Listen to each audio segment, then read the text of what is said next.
that states have a right to discriminate, to suppress, or to block access to ballot boxes for so many Americans? Although we have 50 unique states, we are also united as one republic. And what happens in one state can affect us all. When we elect our U.S. senators and our U.S. representatives, and when we elect the president, we must represent all Americans. We need every vote to count to maintain the integrity of our democracy. And so we must do this work.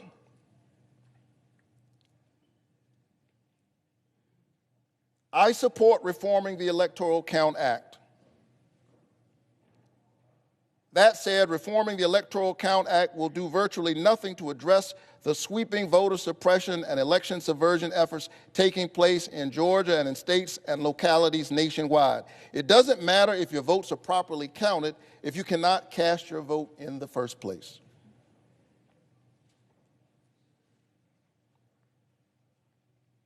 And so as I close,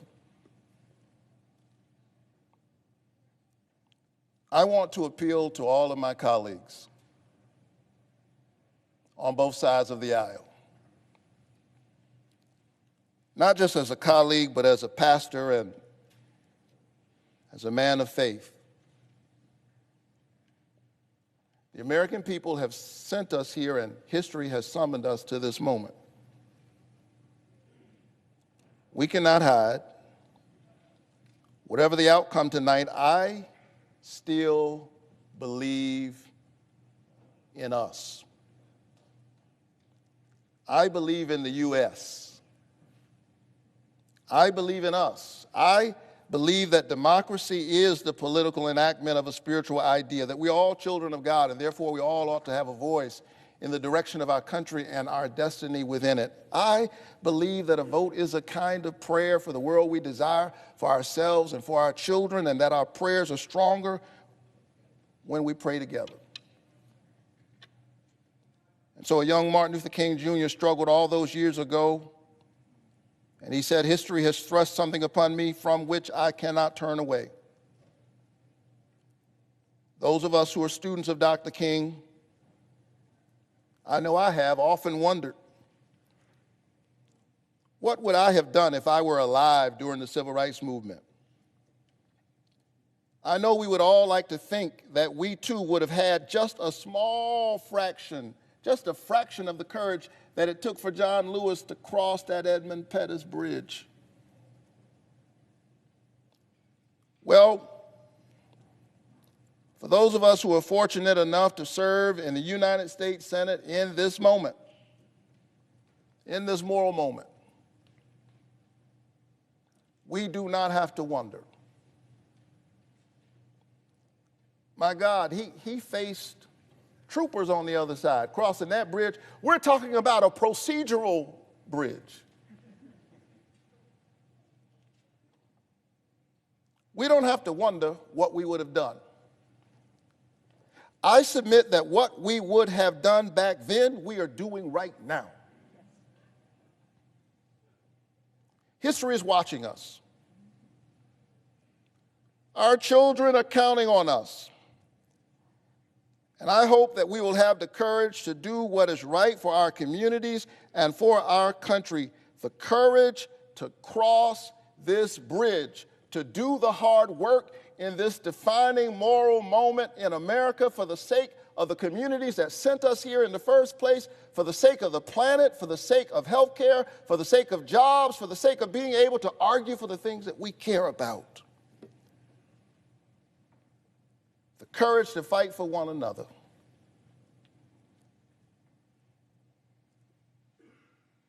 I'm still praying that we will cross that bridge. But if not tonight, we will come back again and again and again. Madam Vice President, I yield the floor. Mr. President, Madam President. Majority Leader. Just for a minute, I want to first salute the amazing speeches by our two senators from Georgia.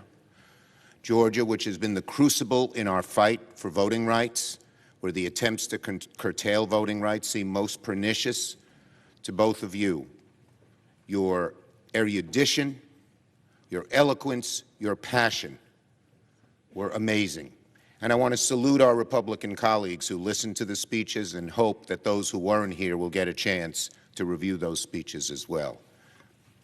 Now, I ask unanimous consent that the mandatory quorum call with respect to the pending cloture motion be waived. Is there an objection? Without objection. I ask unanimous consent the following senators be permitted to complete their remarks prior to the scheduled vote: Senator Blunt, Senator Klobuchar, Senator Schumer. Is there objection? Without objection.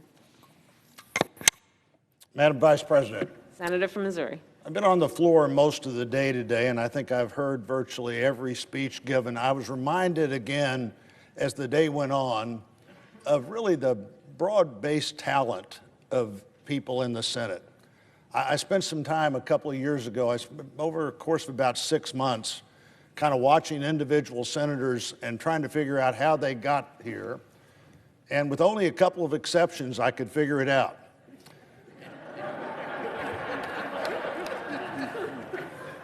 That unique ability to communicate or to explain things in a way that people understood them, or to appear to just know more than other people knew about things that people knew senators need to know about. And I was reminded again of the tragedy of how little we use that collected talent. There's absolutely no telling what we could do if we would decide, as 100 people who figured out how to get to the United States Senate, how we'd work together and solve big problems. And I think we all know where we are today, but I do hope, as Senator Schumer mentioned, that we listened to each other as people express different views. Certainly the Senate would be a better place if we spent more time on the floor listening to each other and talking to each other. Now, on this bill, I think we all know where we're headed. In my view, having watched election legislation for a long time, it seems to me this is just another version of an election bill introduced by Democrats. There's not much new in this bill. Both the Rules Committee, where I serve, and the Senate have already rejected this federal takeover election several times this year. Now, many of my friends on the other side said, well, why wouldn't the Republicans just want to debate this bill? I don't think anybody said, why wouldn't the Republicans want to amend this bill? Because there was no opportunity to do that. We've been on the bill now for several days. Got on the bill, fairly crafty way to get on the bill with a 51-vote vote. Fine with me to be on the bill. But our friends on the other side decided there'd be no amendments on this bill. And I think Republicans from the very start sensed that this would be a bill where we'd get a yes or no vote on a bill that really would dramatically change how we pursue elections. Now, while it has a new name, it's more than 700 pages, it's nearly identical to the Freedom to Vote Act. It's substantially the same as the two versions that couldn't get 50 on that side of the S1, very similar to the Senate bill, H.R. 1, and very similar, frankly, to the election bills that I've been watching for 20 years. And there's always been a different reason to do about the same Democrat-sponsored bill, House and Senate. After 2020, the reason was, well, the equipment is too faulty, and we've got to have more federal control of what happens in the states. After 2016, the reason to have a massive election bill was, well, there's just not enough security in state elections, and the federal government has to intervene in some major way. After 2020, even though the federal government didn't intervene in a major way, suddenly the elections were the most secure in the history of the world. Both parties alleged that at one point.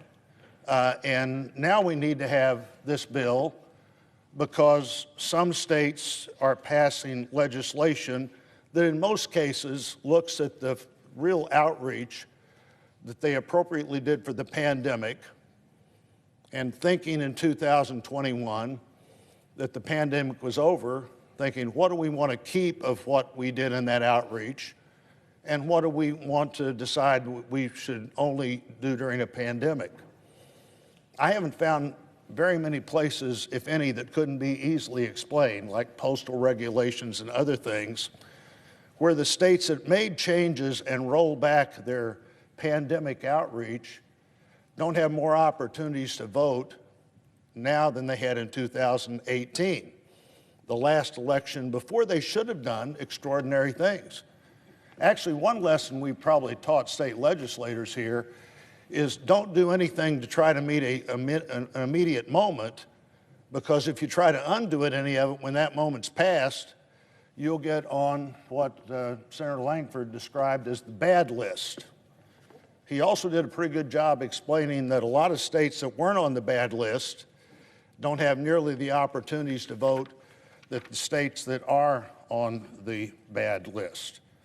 You know, one of the things, I was an election official for about 20 years, including the Secretary of State for a good part of that. And I always thought that the diversity of the system was one of the strengths of the system. I thought, as President Obama did in 2016, that the diversity of the system made it really hard for outsiders or insiders to figure out how they could rig a national election. I still think that. This bill undermines really a lot of state voter laws that are pretty popular with voters, and we've seen that expressed even in recent elections in like New York City. Prohibiting voter identification for mail ballots would be one of the things that you wouldn't want to do. If you wanted to have mail-in ballots, you'd want to be sure where those came from, and frankly, you'd want to have an objective standard like your voter ID number or some other number that was uniquely yours than a subjective standard like how you signed your name when you were 18 as opposed to how you're signing your name when you're 68. That was one of the changes, by the way, in the Georgia law, which should have helped more people than not. This bill retains Senate Bill 1's mandate on ballot drop boxes, federalizes rules for redistricting. I think it chills free speech, requires felon voting. Now, why would anybody want to be against any of those things? There are reasons, frankly, to be against all of those things, but states make that decision for themselves, and in some states it may work very well, and others it might not. Of the top sweeping election administration changes in this bill, the S1 policies in this bill disrupt state efforts to maintain accurate voter rolls. Now, accurate voter rolls were seen as one of the great progressive moves forward, so you'd have some sense that the people who voted on Election Day were actually people who were supposed to vote, and also important to vote in that district. You know, if you just vote anywhere, and your legislative district where you should have voted was decided by 4 or 5 votes, and you were one of those 4 or 5, suddenly that's a big disservice to everybody else. The bill would spend federal money to send federal money to campaign coffers at the rate of $6 federal for every dollar raised. It even goes so far as to add a second public financing program that would give people $25 in federal funds to contribute to House candidates. Now, this 6-to-1 match is only for House candidates. That may not be what the final bill would say if we pass this bill, but it's only for House candidates now. And of course, this federal money would be eligible to be matched by 6-to-1 other federal dollars. That's a pretty good deal. You give somebody $25 federal dollars, and it could be matched with 6-to-1 other federal dollars. This bill sets up a framework that would result in, I think, every congressional district map likely to be drawn by federal courts. How many maps have we seen this time that were drawn by new improvements that the states made that didn't turn out to be, 1, any better than the old maps, and 2, wound up being drawn by judges? The John Lewis Voting Rights Act. Friend of mine, I served with him, I traveled with him, I laughed with him, I liked him a lot, I admired him a lot. The Voting Rights Act was 12 pages when it was introduced in 1965. The John Lewis voting right provisions here, which have a great name, but they're 120 pages. I voted to extend the Voting Rights Act, and I'd do it again. And I'd be proud to do it if it was named for John Lewis, but 735 pages, saying that if we don't vote for that 735 pages, somehow we're opposed to the Voting Rights Act or opposed to the heroism of John Lewis, I don't think so. Since it doesn't have the support to pass under the current Senate rules, the next thing we'll do is attempt to really gut the legislative filibuster to force it through. My Republican colleagues have spoken at length about the consequences of doing that, as has Senator Manchin and Senator Sinema just the other day. The justification rests on really a narrow basis that somehow the protection of the minority no longer matters. The danger of overturning 200 years of election administration by the state, I'm going to resist doing any of the quotes this late in the day that you've heard over and over again of our Democrat friends who just a couple of years ago were saying, or less than a handful of years ago, how critically important it was that those rules never be changed. You know, if Democrats eliminate the 60-vote rule for election legislation, there'll soon be no filibuster left. Today it would be carve out for the election administration. 3 or 4 weeks ago it was a carve out for the debt, raising the debt limit. The next carve out would be for whatever seems to be important that day. The carve out won't work. I don't think really anybody here believes that any longer. This would be the first step in just eliminating an important distinction that makes the Senate a place where we have to think about what we do. It eliminates some of the chaos that occurs when you have a party change. In the past 2 decades, a single party has controlled both chambers of the Congress and the presidency 4 times, alternating between Democrats and Republicans. The Senate is what has kept the country from wildly going from one direction back in the other. We don't want to lose that. The disaster for our citizens, the disaster for our economy of not having that sense of having to think about this just a little bit before you head in another direction is what the Senate is all about. I certainly hope my colleagues today will not pass this federal takeover of election laws and will also resist the temptation to change the rules of the Senate. And I yield the floor.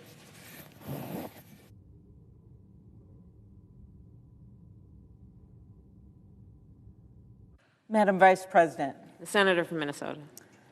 I rise today after hearing from my friend, Senator Blunt. I remember on January 6th, as all of you do, that day, when he and I and Vice President Pence and 2 young women with the mahogany box filled with the last of the ballots up to Wyoming took that long walk through the shattered glass, the spray-painted statues, and we did our jobs. And I will be forever grateful of what he did that night and what so many people in this chamber did. But for me, it didn't end that night, because sadly, what wasn't accomplished by the people that rifled through these desks and got up on that dais, Madam Vice President, what wasn't accomplished with bear spray, what wasn't accomplished with the bayonets, and I still remember the blood on the officers' faces, sadly, has continued on. Continued on. The votes that we took that night were important, but the votes that the people of this country take in every election are just as important. And that's why when you look at the Freedom to Vote, the John R. Lewis Act, you have to understand what it is grounded in. And that is our belief in our democracy. I want to thank every single member of the Democratic caucus that have worked so hard to agree on this bill. And I will say the Voting Rights Group, the Rules Committee, and I do differ from Senator Blunt on this. We spent a lot of time making changes to that bill over the year.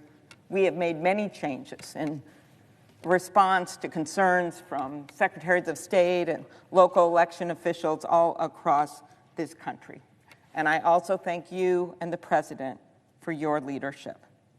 Since this country's founding, when brave patriots rose up and ultimately established a country in the name of we the people, America has been a shining beacon for the world, a touchstone for democracy. We travel the world as senators, as Senator Shaheen and Portman and I and several of our Democratic and Republican colleagues did just this weekend, when we went to decry dictators and bullies who attempt to undermine democracies, as Vladimir Putin is doing in Ukraine. We were proud on that trip to wear lapel pins with the Ukrainian flag on one side and the United States flag on the other. We are proud of our democracy, and that democracy is fundamentally based on the freedom to vote. Over the years, we've made improvements to address wrongs that kept too many Americans from joining in the rights on which our nation was founded. But generation after generation, Americans have believed that truly in our country's founding promise, that they've fought for it, they've died for it. We are here today against that backdrop of history, at a time when our democracy is facing a new wave of threats, a flood that has surged up since the 2020 elections, when more Americans cast a ballot than ever before as a pandemic raged. And it is up to us to turn back that tide and to preserve the right that lies at the bedrock of our system of government. And again, I disagree with Senator Blunt about what has been going on. I look at the law that was passed in Montana that Senator Tester described.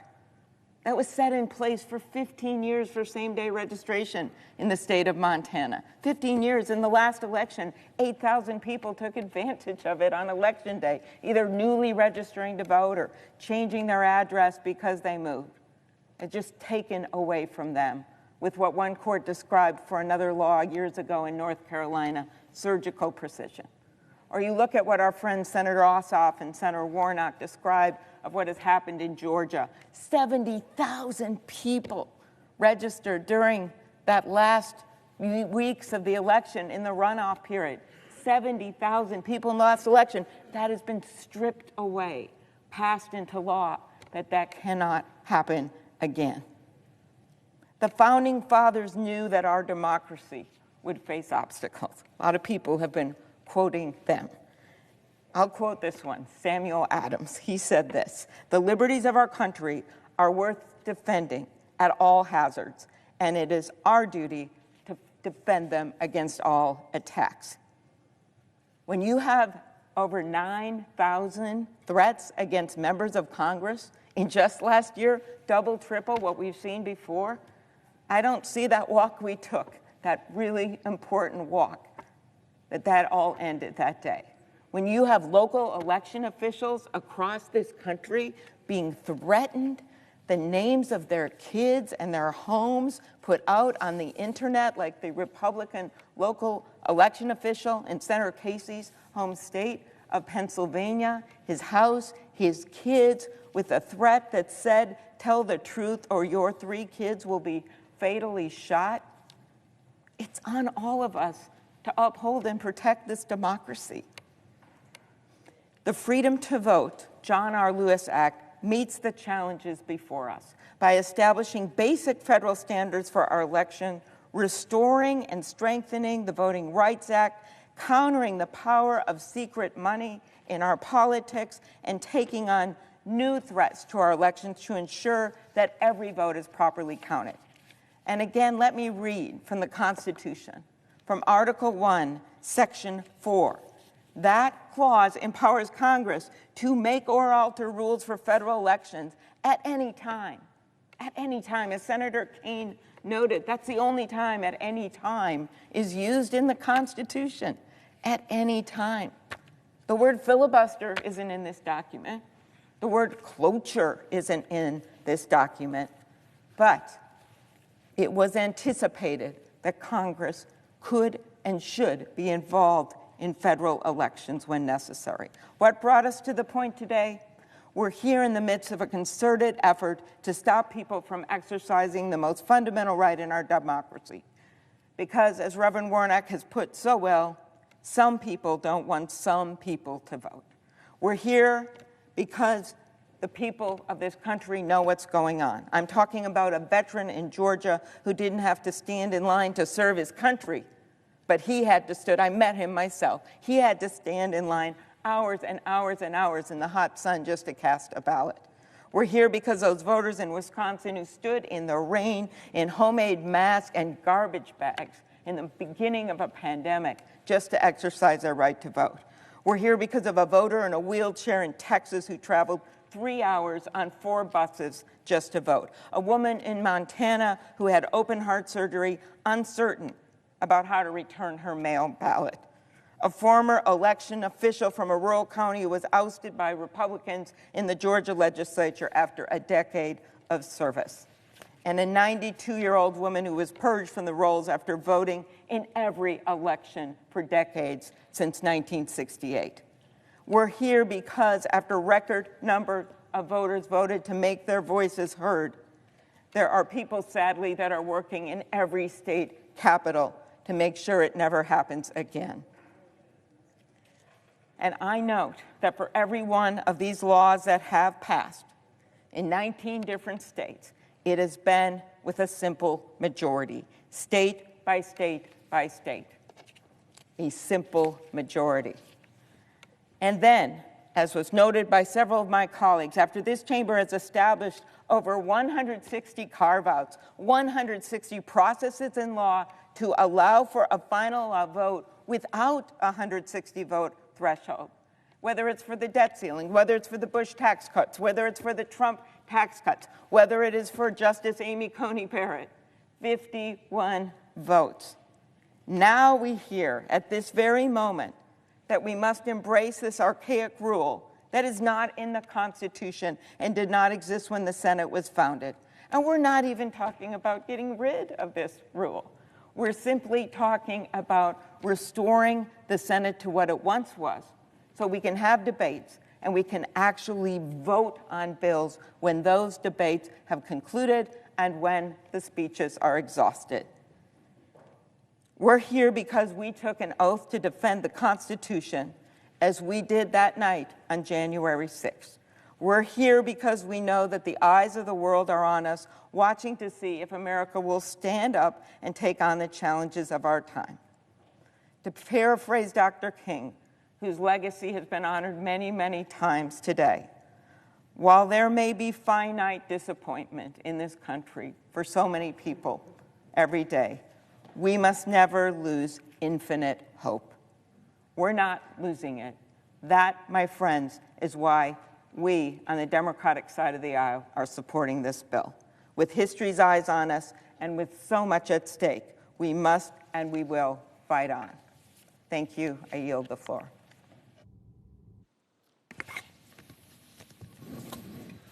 Madam Vice President. Majority Leader. Madam Vice President, what kind of democracy shall endure here in the United States long after our times in this chamber come to an end? Shall American democracy in the 21st century be called a true heir to our framers' vision? A nation where the people choose their own leaders, forge their own destiny, and add to the great legacies of those who expanded the franchise before us? Or shall we see American democracy backslide in our time, grow feeble in the jaws of its adversaries, and ultimately succumb to the cancer of voter suppression? The answer, in a large sense, could depend on how we move forward this evening. As we have clearly laid out over the past 2 days, The laws passed in legislatures throughout the country do nothing less than to discourage and prevent certain kinds of Americans, black and brown Americans, young Americans, elderly Americans, low-income Americans, from participating in the democratic process. My colleagues, we can begin to put a stop to these attacks tonight by voting to proceed to the final passage of the Freedom to Vote Act and the John Lewis Voting Rights Advancement Act. These are good bills. These are effective bills, and they should be passed by this chamber as soon as possible. And if cloture is not invoked, we must change the rules of the Senate so we can pass these bills into law. As we cast our votes, I urge every one of us, Democrat and Republican, not to discount our place in history. The story of American democracy is full of contradictions and halting progress. At the time of our Constitution's ratification, you had to be in many states a white, male, Protestant landowner to vote. But ever since the early days of this grand republic, Americans launched mighty movements, fought a bloody civil war, and yes, passed federal election laws to expand the franchise until there were no more boundaries. Today's vote is the next step in that long march. Are we going to let our democracy backslide in the 21st century? Are we going to be dragged back into the abyss of voter suppression? I urge every one of my colleagues, left, right, and middle, for the sake of our democracy, unite, take a stand today. To every member of this body who treasures our precious experiment in self-rule, to every member horrified by the muck of voter suppression, and to everyone who believes this chamber is still capable of defending democracy in its hour of great need, I urge a yes vote. I yield the floor. The clerk will report the motion to invoke cloture. Cloture motion. We, the undersigned senators, in accordance with the provisions of Rule 22 of the Standing Rules of the Senate, do hereby move to bring to a close the debate on the motion to concur in the House amendment to the Senate amendment to H.R. 5746, an act to amend Title 51, United States Code to extend the authority of the National Aeronautics and Space Administration to enter into leases of non-excess property of the administration, signed by 17 senators. By unanimous consent, the mandatory quorum call has been waived. The question is it the sense of the Senate that debate on the motion to concur in the House amendment to the Senate amendment to H.R. 5746, an act to amend Title 51, United States Code to extend the authority of the National Aeronautics and Space Administration to enter into leases of non-excess property of the administration shall be brought to a close. The yeas and nays are mandatory under the rule. The clerk will call the roll. Ms. Baldwin. Mr. Barrasso. No. Mr. Bennett. Mrs. Blackburn. Mr. Blumenthal. Mr. Blunt. Mr. Booker. Mr. Boozman. Mr. Braun. Mr. Brown. Mr. Burr. Ms. Cantwell. Mrs. Capito. Mr. Cardin. Mr. Carper. Mr. Casey. Mr. Cassidy. Ms. Collins. Mr. Coons. Mr. Cornyn. Ms. Cortez Masto. Mr. Cotton. Mr. Kramer. Mr. Crapo. Mr. Cruz. Mr. Daines. Ms. Duckworth. Mr. Durbin. Ms. Ernst. Mrs. Feinstein. Mrs. Fisher. Mrs. Gillibrand. Mr. Graham. Mr. Grassley. Mr. Haggerty. Ms. Hassan. Mr. Hawley. Mr. Heinrich. Mr. Hickenlooper. Ms. Hirono. Mr. Hoven. Mrs. Hyde-Smith. Mr. Inhofe. Mr. Johnson. Mr. Kane. Mr. Kelly. Mr. Kennedy. Mr. King. Ms. Klobuchar. Mr. Lankford. Mr. Leahy. Mr. Lee. Mr. Lujan. Ms. Lummis. Mr. Manchin. Mr. Markey. Mr. Marshall. Mr. McConnell. Mr. Menendez. Mr. Merkley. Mr. Moran. Ms. Murkowski. Mr. Murphy. Mrs. Murray. Mr. Asaf. Mr. Padilla. Mr. Paul. Mr. Peters. Mr. Portman. Mr. Reed. Mr. Risch. Mr. Romney. Ms. Rosen. Mr. Rounds. Mr. Rubio. Mr. Sanders. Mr. Sass. Mr. Schatz. Mr. Schumer. Mr. Scott of Florida. Mr. Scott of South Carolina.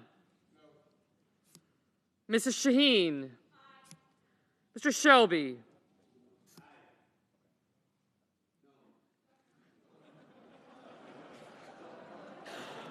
Ms. Sinema. Ms. Smith. Ms. Stabenow. Mr. Sullivan. Mr. Tester. Mr. Thune. Mr. Tillis. Mr. Toomey. Mr. Tuberville. Mr. Van Hollen. Mr. Warner. Mr. Warnock. Ms. Warren. Mr. Whitehouse. Mr. Wicker. Mr. Wyden. Mr. Young.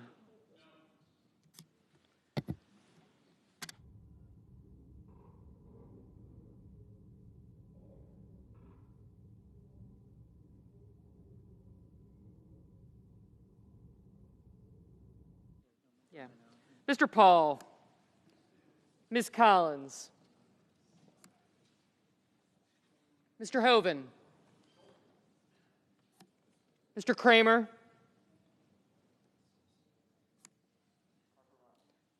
Mr. Carper.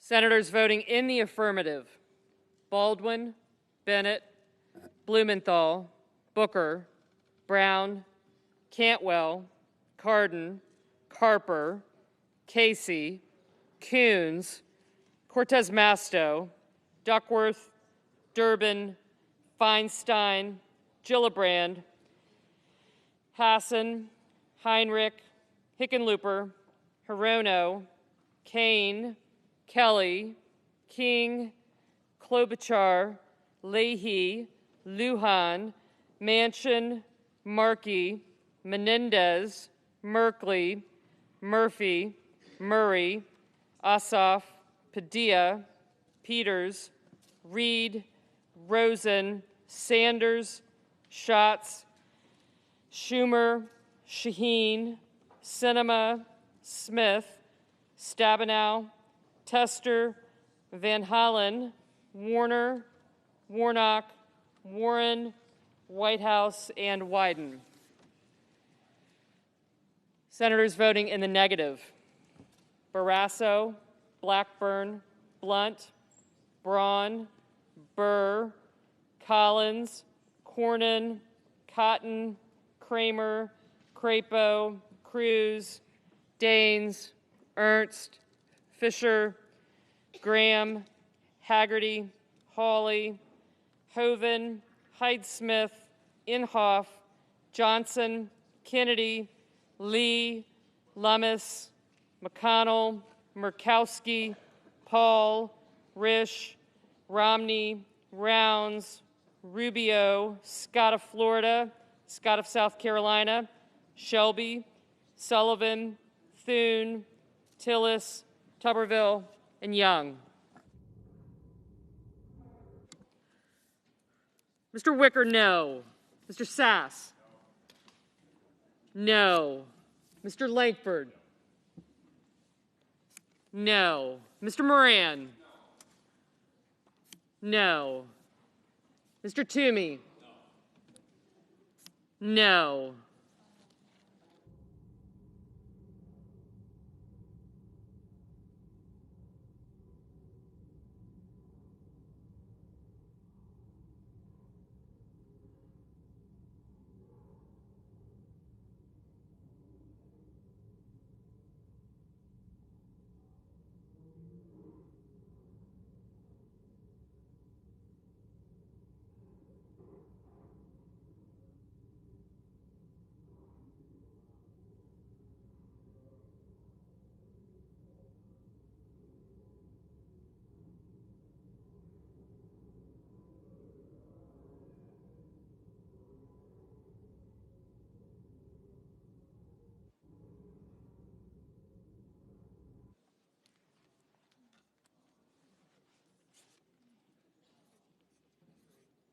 Mr. Grassley?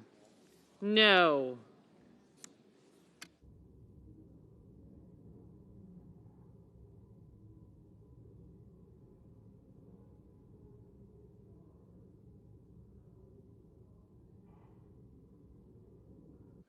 Mr. Cassidy, no.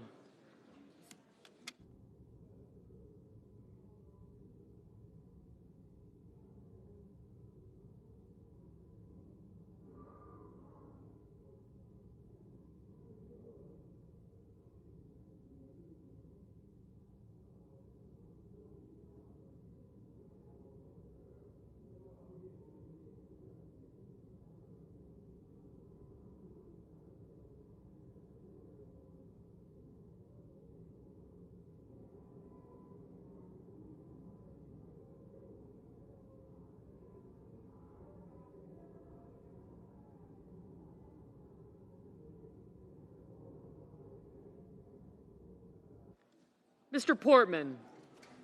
No.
Mrs. Capito, no.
Mr. Bozeman, no. Mr. Marshall, no.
Mr. Schumer. Mr. Schumer, no.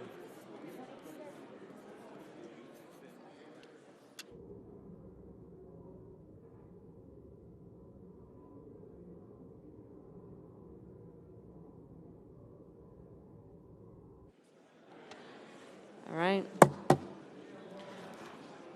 On this vote, the yeas are 49, the nays are 51. 3/5 of the senators duly chosen and sworn not having voted in the affirmative. The motion is not agreed to. Madam President, Madam Vice President, I enter Majority a motion Leader. to reconsider the failed cloture vote. The motion is entered. Madam President. Senator from Connecticut. Madam President, I ask that we have order in the Senate. Madam President, Madam Vice President, as we head towards the final hour of debate, I want to just bring us back about 20 feet to talk about the stakes that we are laboring under tonight. I want to talk a little bit about the big picture of why this matters. I know we've changed the rules 160 times in the history of the Senate, but I will submit that it is still an extraordinary endeavor to ask our colleagues to change the rules and traditions of this body. And so here's what I want to say.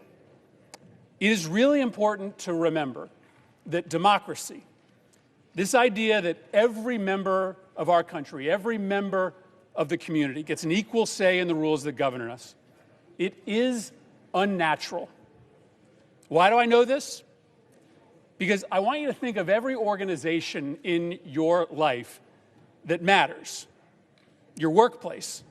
It doesn't give equal votes to every employee as to the direction of the company. Think about your favorite sports team. There's not a vote from all the players about the lineups or the strategy of the team. The Sunday sermon at your church isn't chosen by an online poll of the congregation. I love my kids, but they don't get an equal say with me and my wife about the rules of our house.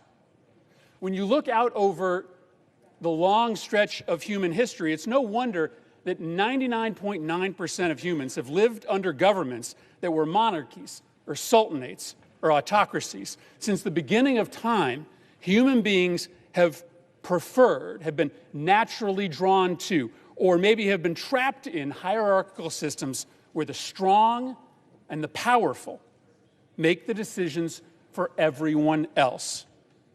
The idea that humans, both the weak and the powerful, the rich and the poor, should decide together, each person having equal weight, the course Senate will be in order. Of their nation, Mr. President. This idea is revolutionary. There have been experiments over the course of world history, but no nation has sustained this idea longer than this one. In historical context, our democracy should be perceived as a tiny, fragile port in the middle of a raging storm, and none of us should be surprised that once in a while some Americans, drawn to the old system of control by the strong and powerful, decide that it's time to give up and submit to the battering winds. That's the moment we're in today. Just in the last few days, former President Donald Trump, the leader of the Republican Party and their likely candidate for president in 2024, once again made clear his intent. He said last week, quote, "We have to be a lot sharper the next time when it comes to counting the votes. Sometimes the vote counter is more important than the candidate." The leader of the Republican Party isn't even trying to hide his agenda any longer. State after state is changing the rules of who counts the votes so that only the allies of Donald Trump can decide which votes count and which votes don't. Now, much of the focus today, understandably, has been on these unconscionable rules that limit the ability of poor people or people of color to vote. And it's heinous that a black voter has got to wait in lines that are 2 times or 10 times longer than a white voter. But democracy may actually collapse when Trump's plan to rig the next count succeeds in plain view for everybody to see. He broadcasts that in the next election, the vote counting will be more important than the quality of the candidates. Why? Because the plan is to install Donald Trump as president whether or not he actually wins the election, just like he tried to do after the 2020 election. Can anybody really deny that this is the agenda? Of course that's what he's doing, because it's what he tried to do transparently, unapologetically in 2020. And that's what he's telling us he's going to do in 2024. At some point, we just have to believe what we see and what we hear. And I appreciate Senator Thune coming to the floor earlier today and telling us that he believes that Joe Biden won the election and that when he faced a close election, he submitted to the will of the voters. But Senator Thune is not the mainstream of the Republican Party today. In fact, those that believe Joe Biden won the election in the Republican Party are the dead limbs of an otherwise perfectly healthy tree. The trunk of that tree is Donald Trump and Marjorie Taylor Greene and all those that believe Joe Biden is the illegitimate president. That's what 70% of Republicans believe today. If mainstream Republicans in this body came to Connecticut and held a rally, a dozen people would show up. Marjorie Taylor Greene came to my state a few months ago, and 3,000 Republicans came, more than I've ever seen show up for a Republican, because that's the mainstream of the Republican Party. Today we are voting on a proposal to change our rules so that we can protect our democracy and the rules that have stood for generations to assure that both parties continue to have a role in counting the votes. And while it feels astonishing that not a single Republican is going to join us today, not the Trump cheerleaders, nor the sometimes critics of the former president, maybe it shouldn't be that shocking. Because that natural state that billions of humans have defaulted to over the millennia, the unelected, rich, and powerful being in charge of everything and setting the rules for everyone else, it might square perfectly with Republicans' agenda. For the last decade, the entire legislative agenda here, when Republicans have been in charge, has been about giving more power, more money, more influence to the rich and powerful. They opposed President Biden's agenda to give tax cuts to the poor and the middle class, to cut profits for the drug companies, because it empowers, that agenda, often the weak and the powerless. Maybe Republicans aren't fighting to protect democracy like Democrats are, because a reversion to a world where just the rich and powerful run the country, it just isn't as scary to that side of this body as it is to this side. I wish it weren't up to us. I wish it didn't have to come to this. I wish it was not only Democrats that see the miracle of our fragile democracy, because the idea that a worker making $12 an hour gets just as much say in the future of their country as the CEO making $12 million a year, it is revolutionary. It is unnatural, and it matters more than anything, even the traditions and the rules of the Senate. I yield the floor.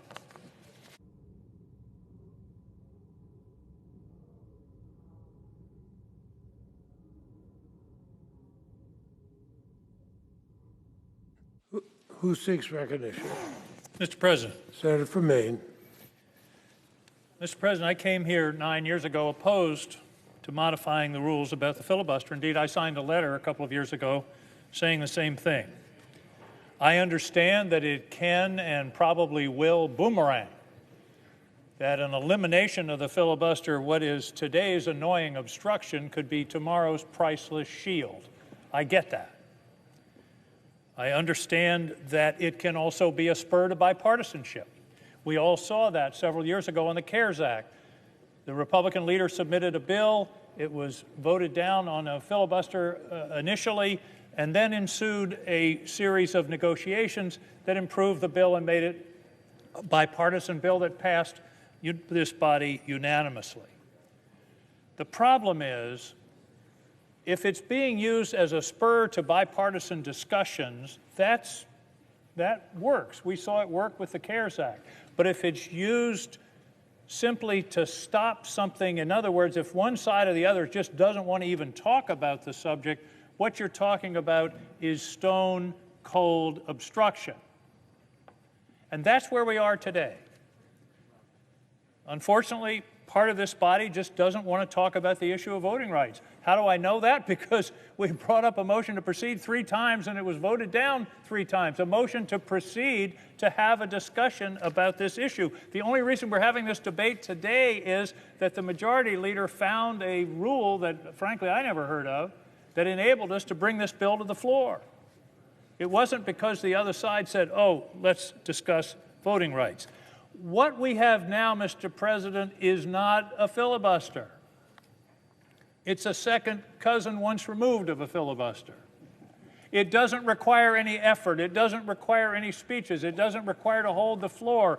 All it is a dial-in, no-work filibuster. Strom Thurmond would have loved this filibuster. He wouldn't have had to stand here for 24 hours. And I'd venture to say if we had the rules that we have today, we wouldn't have the Voting Rights Act and the Civil Rights Act, because it was too easy to stop anything. That's the problem. We don't really have a filibuster. The real radical change in the filibuster rule was in 1975, when they wanted to go from 2/3 of those present voting to 60 votes, but inadvertently we created the no-effort filibuster. And that's what we have now. I would submit that a talking filibuster, which is what we're going to be proposing in a few minutes, would be the real spur to bipartisanship, because everybody would want to get it over with. The minority would want to get it over with. The majority would want to get it over with and get to the point where there would be discussions. And I believe, listening to the debate today, If the senator would suspend, the Senate be in order. There's a lot of conversations going. The senator is entitled to be heard. based upon the discussion today, I think there may be some areas where we can find agreement. The real spur to bipartisanship would be to return to the old filibuster. This is what we're going to be voting on today. And by the way, on bipartisanship, I came here to seek bipartisanship. I'm all about bipartisanship.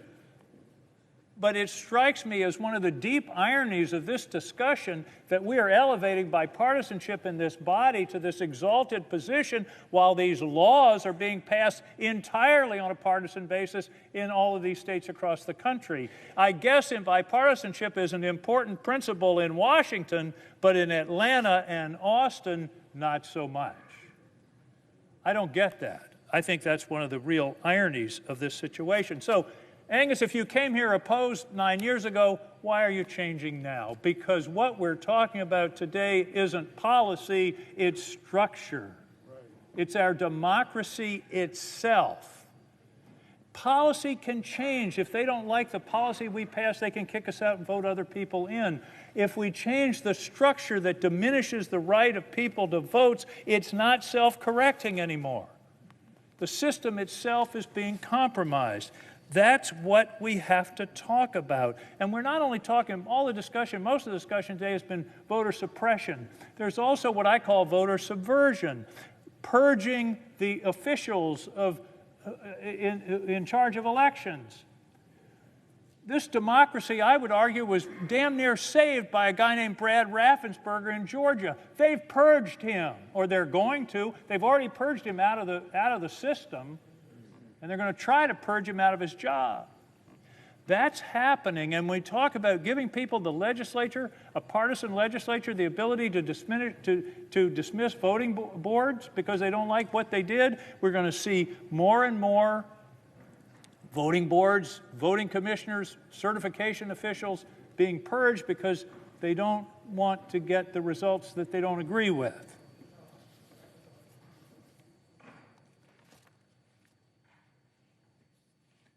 The other problem here, Mr. President, that really worries me about our democracy is that the former president's efforts to undermine confidence in our elections have already convinced 2/3 of one of our great political parties that the elections were illegitimate and were rigged.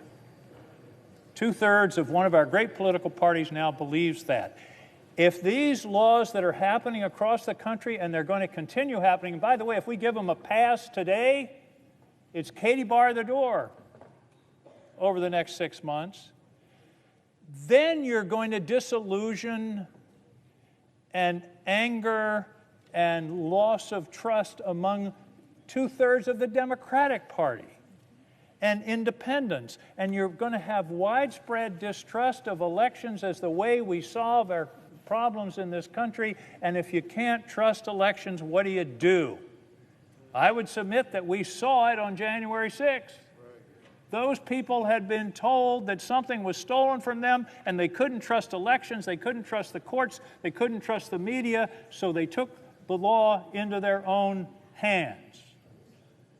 And sadly, if this continues, we will have a broad, widespread loss of trust in our electoral process, and that's when democracy starts to fall apart.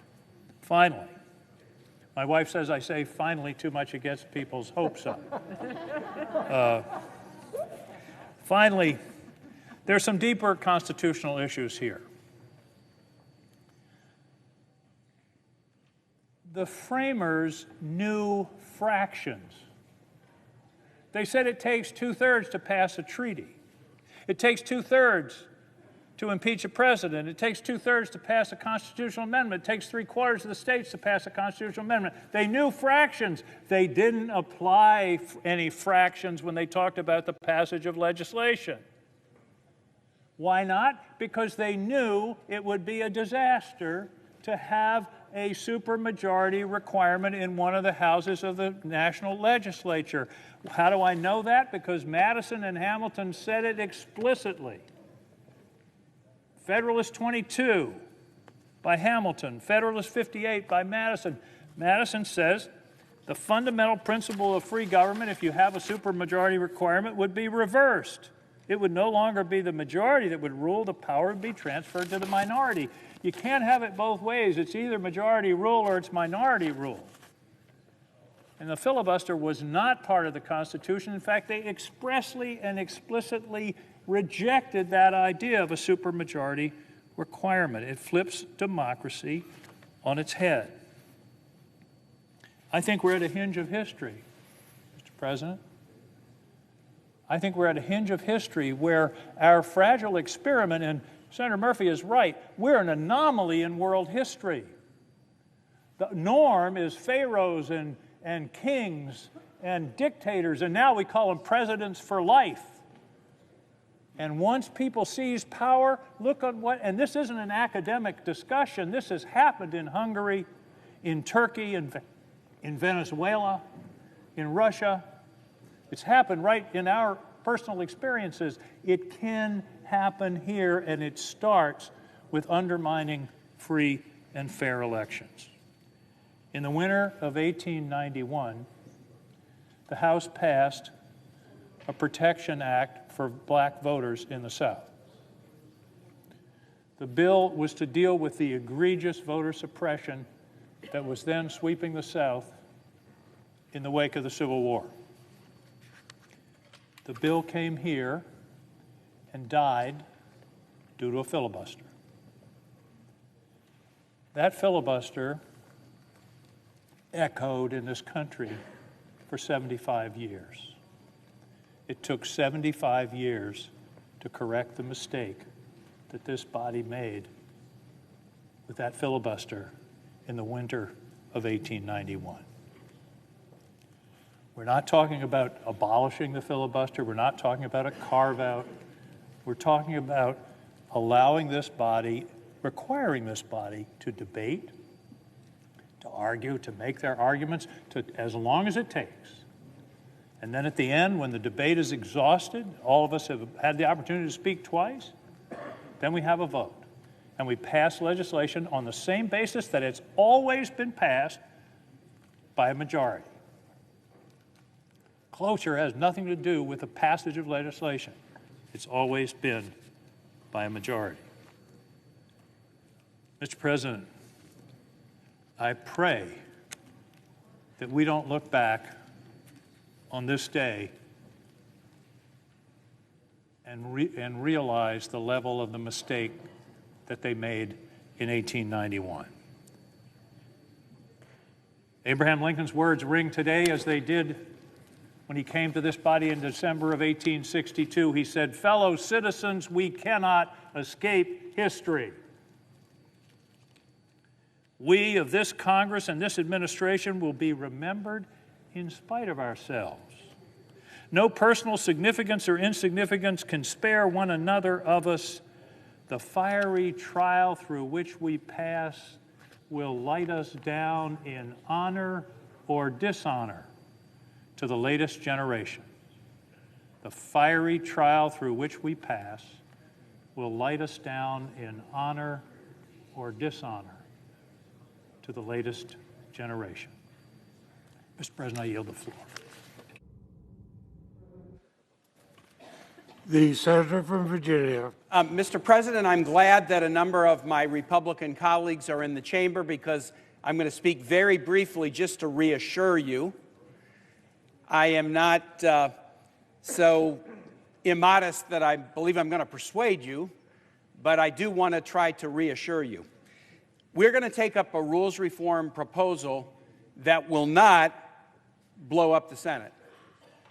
We're going to take up a rules reform proposal that will not abolish the filibuster, that will not weaken the filibuster.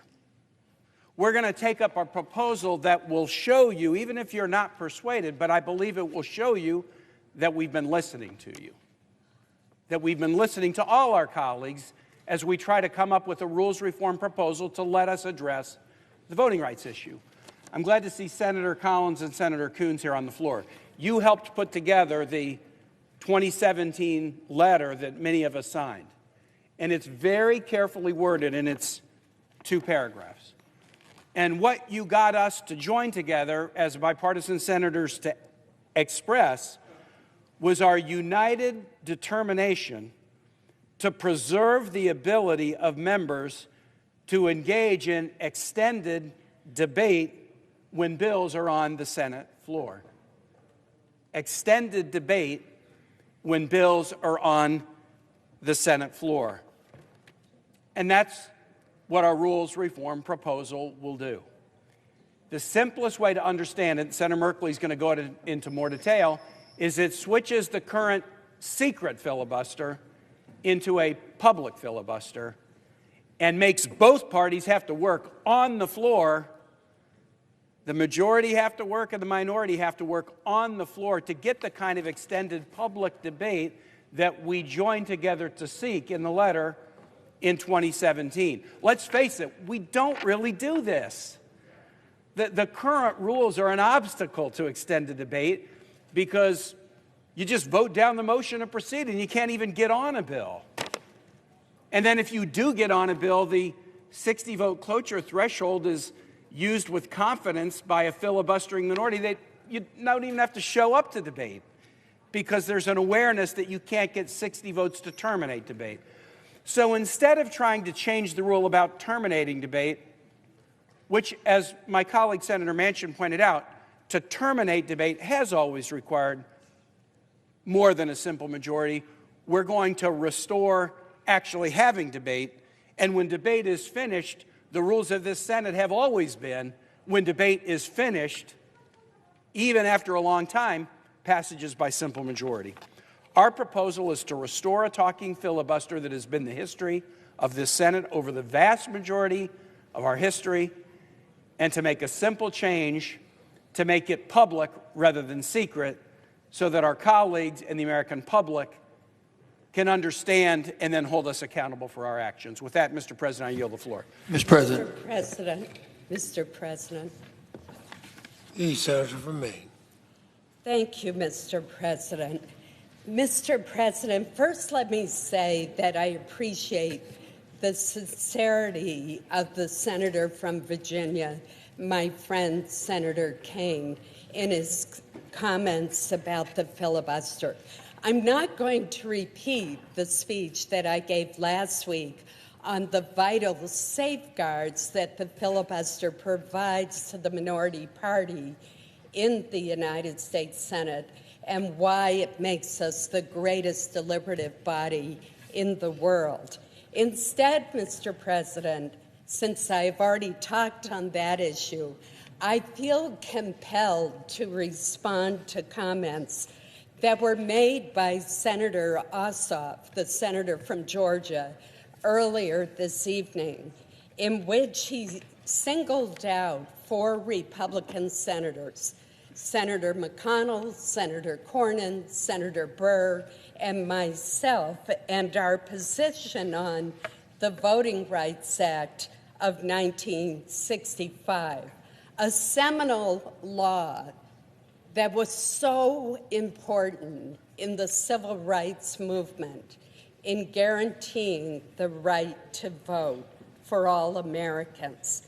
Well, Mr. President, I was not in the Senate in 1965. I was 13. I'm not sure that the senator from Georgia was even born in 1965, but that is not really my point.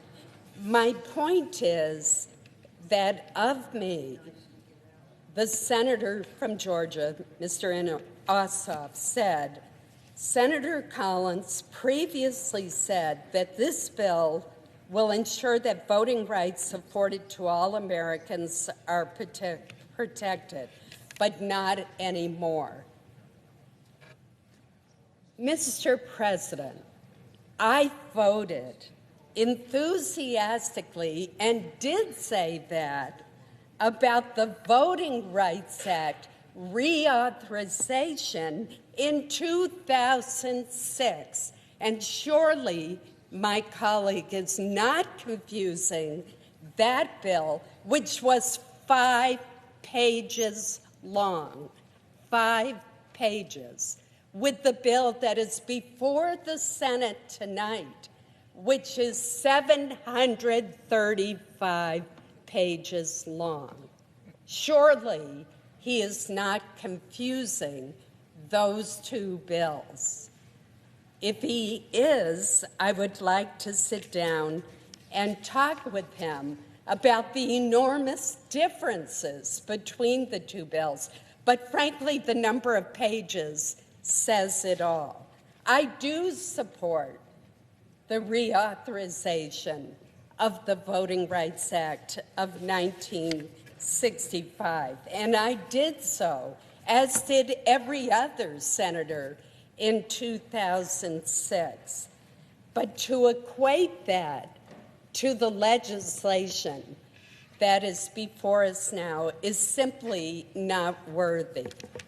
And had I been on the floor at that time, I might well have thought of reminding the senator that we have a rule in the Senate, Rule 19, which prohibits impugning the integrity or the motives of other senators. Not just one senator in this case, but 4 senators. So, Mr. President, let there be no mistake about it. I do support the Voting Rights Act of 1965. I supported the Voting Rights Act of 2006, as did every one of my colleagues who were mentioned by Senator Ossoff this evening. And I think it is sad that he implied otherwise about our support for such important civil rights legislation. I yield the floor. Mr. President. Who seeks? Mr. President. Oh, the senator from Georgia, I'm sorry. Thank you, Mr. President. Briefly, Mr. President, responding to the comments from Senator Collins from Maine, a senator for whom I have great respect and whose reputation for bipartisanship, for substance, for a thoughtful, statesperson-like and patriotic approach to legislation precedes her. What I was referring to, Senator Collins, was the legislation that the Senate took up earlier this year, which, in response to the Supreme Court's invitation to Congress after the Shelby County v. Holder decision, would have updated the pre-clearance formulas that govern Sections 4 and Sections 5 of the Voting Rights Act of 1965, such that the Department of Justice could continue to carry out its vital work pre-clearing changes to voting procedures in states and jurisdictions that exhibit a history or pattern of voter suppression. And that is an obligation that I believe this Congress has. The Supreme Court, in fact, invited us to carry out that obligation.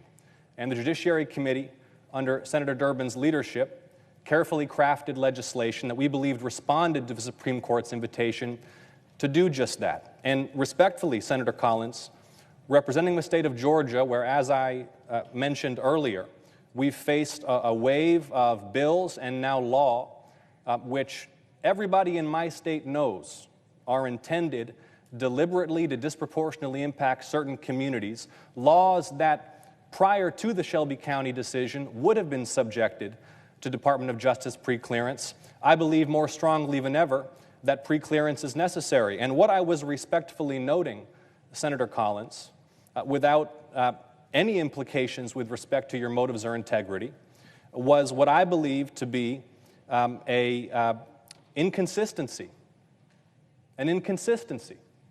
between voting consistently to reauthorize the Voting Rights Act of 1965 and lauding it as a signature civil rights achievement, but then voting not even to allow debate in this body on the legislation that was created to respond to the Supreme Court's invitation to uphold its preclearance provision.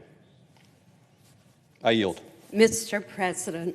Senator from Maine. Mr. President, let me just note that the Federal Department of Justice, under Section 2 of the Voting Rights Act, has challenged the law of the state of Georgia and the state of Texas. So the idea that somehow the Justice Department no longer has authority to challenge laws with which it disagrees or regulations or practices is simply not accurate. Section 2 of the Voting Rights Act provides that authority. It is in effect, and the Department of Justice, rightly or wrongly, has invoked it. Mr. President?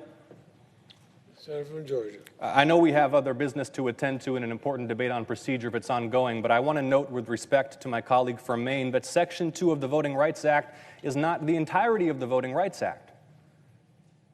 Section 4 and Section 5, which provide for the preclearance of changes to voting laws in jurisdictions with a history or pattern of voter suppression, are vital precisely because the post facto litigation that DOJ must embark upon to challenge state policies once they've already been enacted can be far too time-consuming to allow a remedy to emerge in the courts. And this is precisely why Section 4 and Section 5 were enacted at the time, to give the Department of Justice the power it needs to pre-clear these changes in places with a history of segregation and voter suppression. And in my state, despite all of the protestations to the contrary, we are right now witnessing a significant wave of voter suppression policies.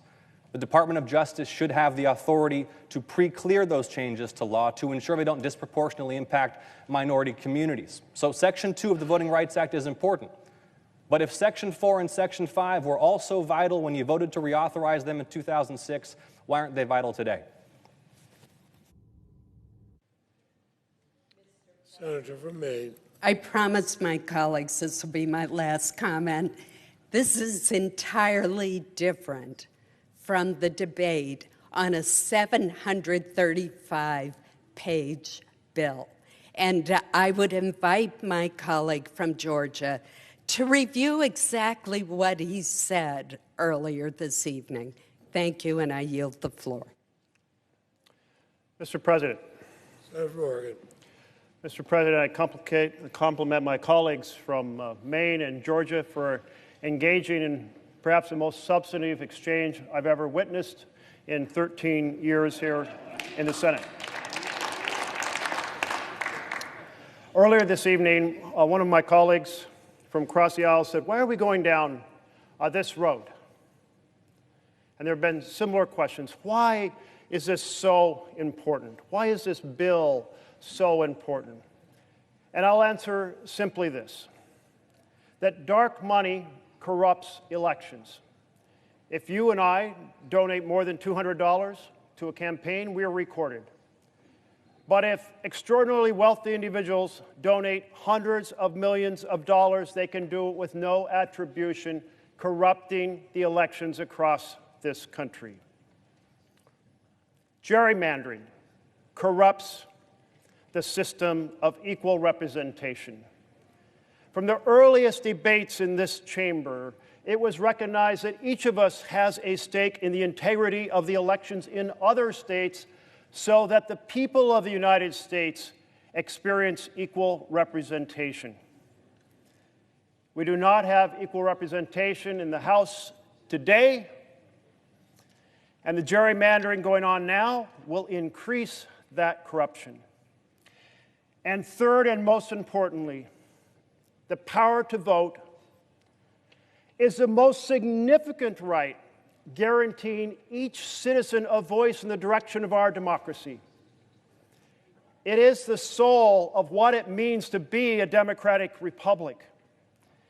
And that power to vote is also the most important check in our system of checks and balances. With rigged elections, leaders leaning towards autocracy can keep themselves in power. But with fair elections undergirded by a free press, the people can vote out those autocratic leaders who ignore laws and undermine our institutions. It's the most important check in maintaining the integrity of our beloved republic.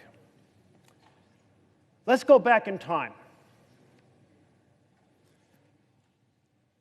The rules of the Senate were forged in the Confederation Congress experience. Our founders were engaged during the time they were writing our Constitution in participating in the Confederation Congress that required a vote of 9 out of 13, 2/3 plus a bit, in order to pass any law. And it prevented them from being able to pay the pensions of our veterans. And it prevented them from raising money for Shays' Rebellion. Our founders participating in that process said this supermajority has paralyzed our ability to act. And with that in mind, they wrote our Constitution so that legislation would be passed by simple majority. That at the end of the debate, when all perspectives were duly considered, the perspective favored by the larger number would be accepted rather than the perspective favored by the smaller number. And so our founders, leaving nothing to chance, warned us in their writings, never adopt a supermajority. They said, and I will quote James Madison, that when the general good might require new laws, the principle of free government would be reversed. It would no longer be the majority that would rule, it would be the power transferred to the minority. And he went on to say the result would be particular emergencies to extort unreasonable indulgences. Hamilton said many similar things. If a pertinacious minority can control the opinion of the majority, the result will be tedious delays and continual negotiation and intrigue and contemptible compromises. He noted the supermajority's real operations to embarrass the administration and destroy the energy of government. And anyone who has seen the energy drained out of this chamber by nothing happening, day after day after day, when we have important issues to face, can understand just how right the founders were. So, in writing up the guidelines and the vision for the initial Senate, our leaders came up with a Senate Code.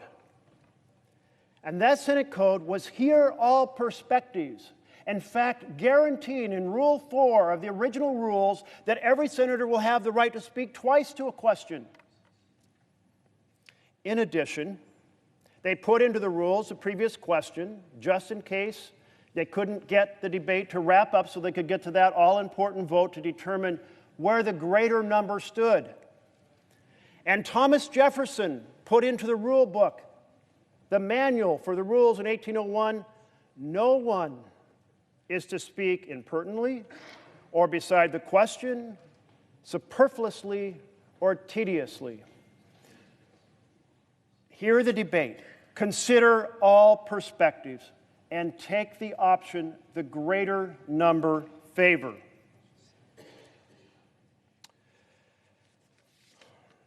That Senate code endured in a powerful fashion for a very long time. In 1806, Aaron Burr was rewriting the rules, and he said, you know, we've never needed to use the previous question rule in the book because we hear everyone, we hear those perspectives, we take a vote, and we go forward, so we don't need the previous question. And it was dropped from the rule book. And when I hear folks say the Senate never had a simple majority to close debate,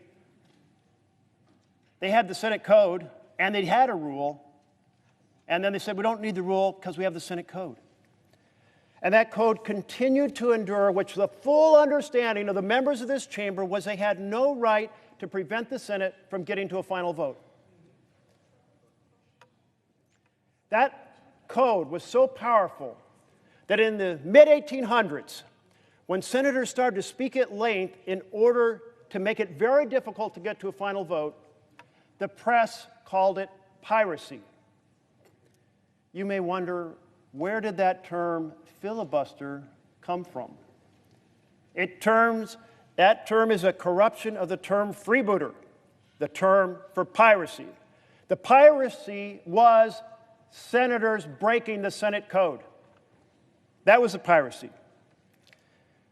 But still, it happened on rare occasion, and the code was stretched, but not really broken through the 1800s, except on civil rights. And what happened in our history on civil rights? Well, you had John C. Calhoun leading the nullification movement that said, hey, states don't have to accept any given federal law. They can choose and pick which ones they want. And initially, that nullification movement was in order to block laws that put tariffs on imported products that strengthen the North and cost more funds to the South, increase the prices of goods. But then it turned to the question of protecting slavery. And nullification continued, and even went so far as to say states should have the right to succeed if they don't like those federal laws. And then we had a civil war over that question. And that was the end of nullification. But it was not the end of attack on civil rights. So what did we see after the Civil War? We saw a group of states make it harder for individuals to register to vote. We saw a group of states make it hard for Black Americans to get public accommodations. We saw a group of states make it easier to re-enslave Black Americans under the Black Codes, utilizing the slavery clause of the 13th Amendment. And Congress responded. The House responded. This Senate responded and said, no, we are here to defend the Constitution, that every person is created equal, and every person's rights must be protected. That's what this chamber, the Senate, did. In 1875, the House passed the Civil Rights Act on public accommodations, guaranteeing access to all public accommodations for all Americans. The House voted 152 to 99, and it came to the Senate, and the Senate voted 38-26, simple majority. Although there were senators here who desperately hated public accommodation bills because it would end discrimination in the South, they did not filibuster because the Senate code said after all views are heard, you can hold a simple majority vote. The Senate Code held, but it didn't hold in 1891. In 1890, Henry Cabot Lodge, down the hall in the House, introduced what became known as the Lodge Bill, and it said, in order to protect the foundation of our nation, there can be federal supervision upon request to make sure registration is fair, to make sure the voting process is fair, and to make sure the counting process is fair. And the bill came here to the Senate. And a bipartisan group filibustered that bill of Southern Democrats and Western senators known as the Silver Senators. And they were anxious to get onto a bill about silver coinage, support the silver mining in the West. And that bill was eventually tabled. 1891, the Senate Code was broken on civil rights and continued to be broken through 1965. 1922, the Dyer Anti-Lynching Act. It was filibustered. 1934, the Costigan-Wagner Anti-Lynching Act. It was filibustered. 1942, the anti-poll tax bill that put a price on being able to access the ballot box. It was filibustered. And on and on. With the exception of a one-week delay in a bill for arming commercial ships in 1917, virtually every filibuster was to deny black Americans the right to vote because in lieu of nullification, there had to be a strategy for certain senators to make sure that black Americans didn't get their civil rights. That is the sorry chapter of that part of our American history. 3 generations through 1965 paid the price of denied opportunities. The Senate Code on every other issue essentially survived until 1971 within our lifetimes. 1975-71, we started to see the filibuster go to not just 1 or 2 filibusters a year, but to 12, a dozen. Imagine that. And 1974 to 32. And that was just so outrageous because each one takes up a week. And so this Senate said that is unacceptable. So we must reform the rules. And it led to the March 1975 rule reform, where they went from 2/3 of those voting to 60 members voting. Well, the result is that law backfired. To quickly look at it, cloture on amendments, each one taking up a week, expanded from some 6 times an entire decade in the 1960s to 143 times in the 2010s. From motion to proceed, which is the ability to prevent debate from ever happening. So the filibuster to promote debate was used to kill debate on the motion to proceed. It was used 10 times in the 1960s, 175 times in the 2010s. And on nominations, it went from once in the 1960s to 545 times in the 2010s. And how did it happen that it expanded in the 2010s? Well, it happened because the Republican majority, the Republican minority, decided that they were going to obstruct as many of President Obama's nominations as possible. And the Democrats did the same thing to President Trump. Each one of these takes up a week, an intervening day, 30 hours of debate, another hour of debate for every other senator who wants to speak who didn't get to, every single one. So when you have over 100 of these a year, it is impossible to have a Senate that works. The Senate has been broken.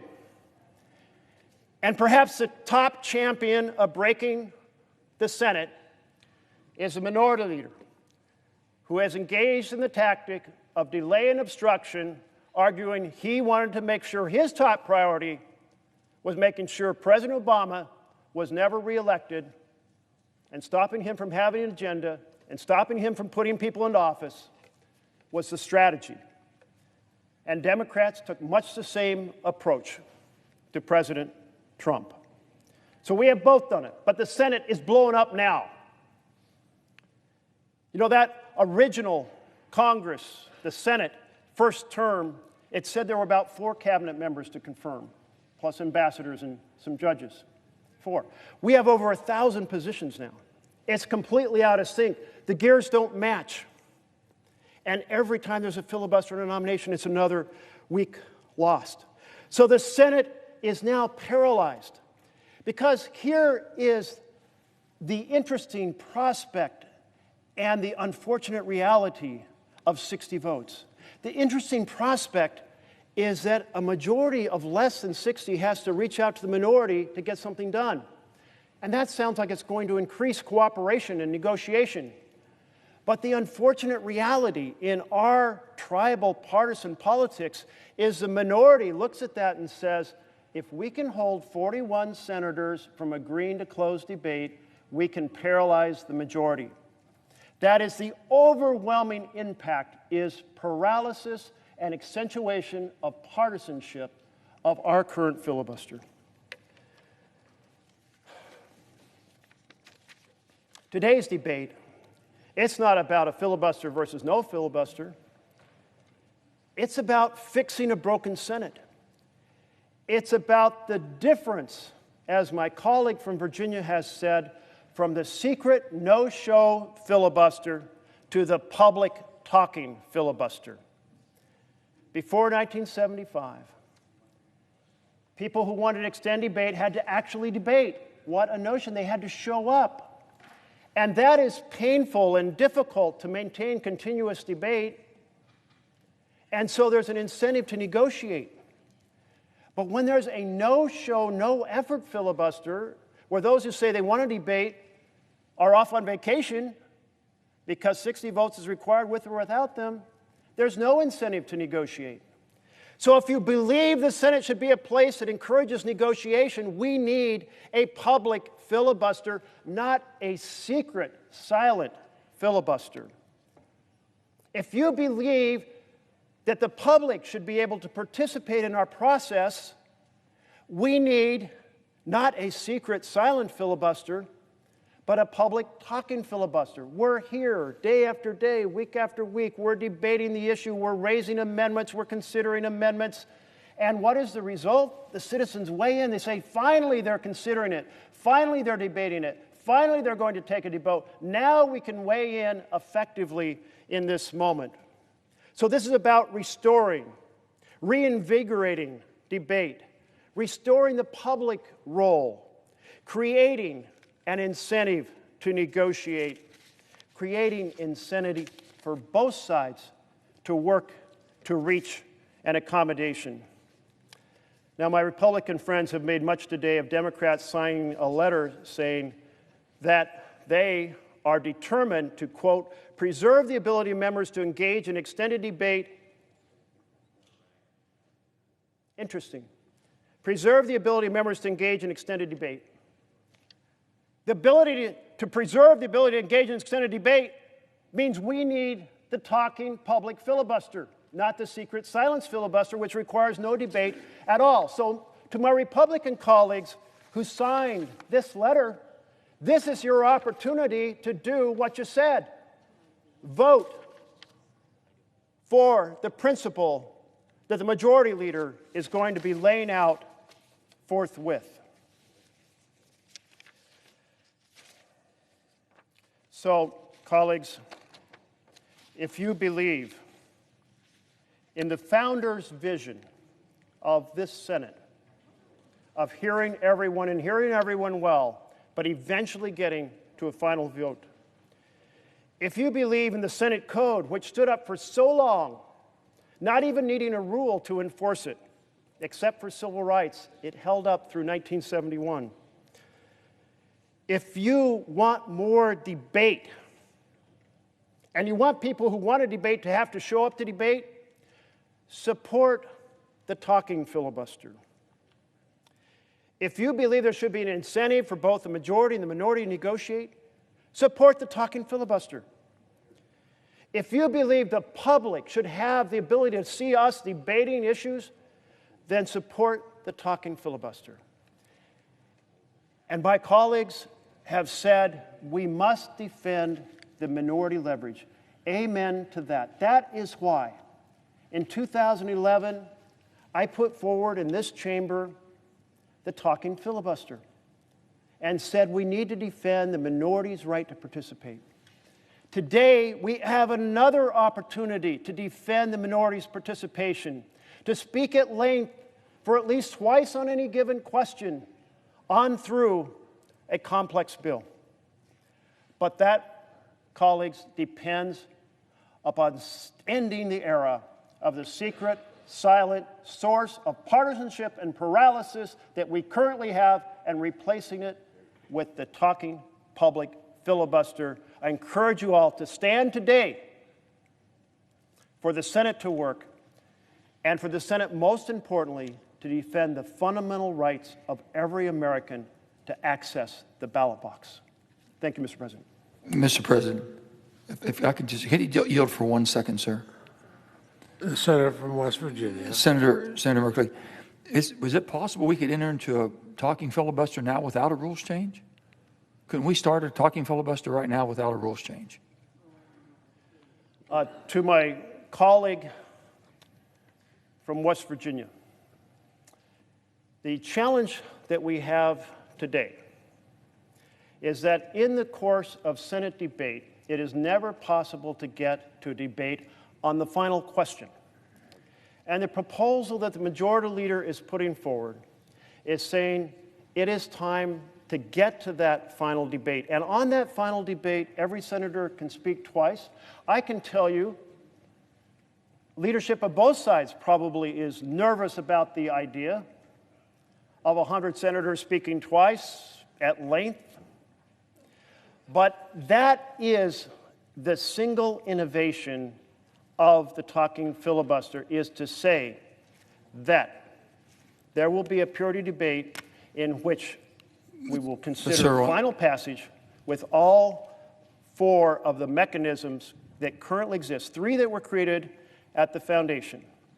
And that is the break and debate, and that is the 2-speech rule, and that is unanimous consent, and the 60 votes that was created in 1975. As I understand the way this rule reads right now, sir, during which all amendments, motions, and points of order are not in order, and any appeal shall be determined without debate. Absolutely.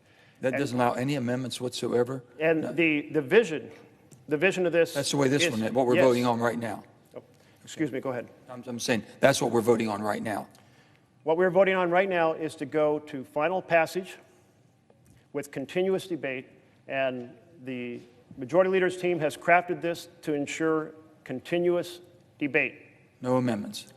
No amendments. That would be, had we gotten to the bill and been able to engage. No amendment. Well, we never had amendments on the bill. No amendments, no motions, no points of order. To my colleague from West Virginia, your question is, what are the characteristics that define continuous debate on final passage? And it is defined as without interruptions that take us in other directions than the question of final passage of the bill. Mr. President. The distinguished Republican leader. Well, I think we can all agree on one thing. It's been a long day. Almost everybody's had something to say. And the reason for that is this is an important day in the history of the Senate. It could be argued it's the most important day in the history of the Senate as an institution. This very day that we are just wrapping up is in all likelihood the most important day in the history of the Senate as an institution. This evening, fewer than 60 senators voted to advance a piece of legislation, so it didn't move forward. It's pretty common around here. Happens frequently. In fact, it happened less than a week ago, as we know, when our Democratic colleagues used the 60-vote threshold to block sanctions against Putin's pipeline. In 2020, the The Democrats used the filibuster multiple times to delay the CARES Act,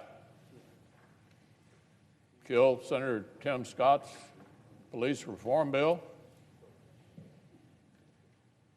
block bipartisan protections for unborn children. Senate minorities can apply the brakes to small majorities. Senate minorities can apply the brakes to small majorities. This institution makes major changes earn major buy-in. This institution requires that major changes receive major buy-in. For decades, Americans on all sides acknowledged this. Believe it or not, 15 years ago, several of us were here 15 years ago, there were 180 civil rights organizations, 180 civil rights organizations weighed in support of the filibuster. Because at that particular point, the filibuster was being used to stop judges appointed by Bush 43. So over 100 civil rights organizations wrote us a letter saying the filibuster is indispensable. It served their purpose at that particular time. For decades, literally decades, senators on both sides agreed. We've quoted each other back and forth here. Eloquent filibuster defenses from colleagues across the aisle when it benefited them to make those speeches. But colleagues, leaders' true colors are not revealed when long-term principles and short-term power line up together. That's easy. When what you're trying to achieve lines up with the tactics. The measure of a leader is not what he or she chooses, it's what they choose when those two paths diverge, go in a different direction. Now, half of us on this side of the aisle just spent 4 years, 4 years, when we were in the majority and we had a president of our party asking us to do what they're trying to do tonight, and we had a one-word answer. No. No. We're not going to fracture the institution to achieve some short-term advantage. And actually, astonishingly enough, Grassley was here then. In 1994, the best Republican off-year election, arguably in American history, took the House for the first time in 40 years, got the majority back in the Senate. Tom Harkin, Chuck Grassley's colleague from Iowa, a Democrat, on day one of that session, through the regular order, offered a rules change to lower the threshold to 51. So who would have benefited from that? This brand new, enthusiastic majority, just having swept the country, would have been the principal beneficiaries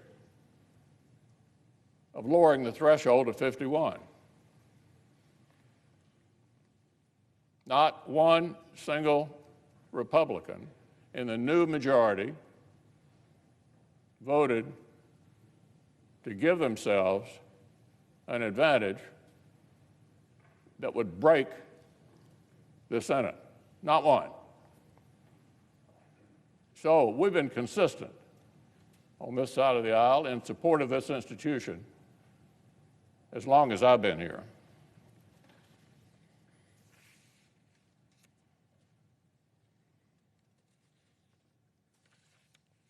They face the same decision now. They got a choice. They can break the institution to achieve what they want, or defend the institution. And so they pivoted, and that's why so many of them look so foolish, because they've been on the opposite side of this. Not a long time ago, but quite recently. And so they tried to carve out a special category here, that somehow this issue is different from all the other issues and should be treated differently. Well, on the merits, as we've discussed ad nauseum here, this is something they've been trying to do for a long time. The rationale for it has changed periodically, depending upon what seemed to make sense. But doll it up any way you choose to, this is a plot to break the Senate. A plot to break the Senate. Over the issue they've chosen, 0.5% of American people say election law is their most pressing concern. 0.5% of the American people. Actually, Americans, as a number of you have said during the course of this long day, believe voting laws are actually too loose rather than too strict. And as you've said over and over and over again, Georgia's new law is arguably more progressive than New York or Delaware.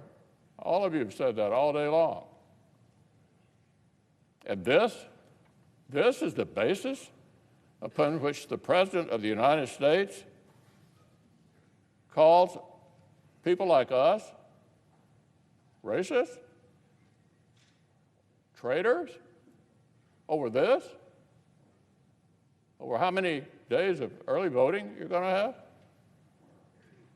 Really? This is the basis on which 40-plus Senate Democrats want to not only break their word, but break the Senate. Now, the so-called talking filibuster proposal, smoke and mirrors, just smoke and mirrors. There's really only one question we're dealing with here, just one, not complicated. Will it take 60 votes to pass massive changes, or a simple majority to ram them through? That's what's at stake here, nothing else.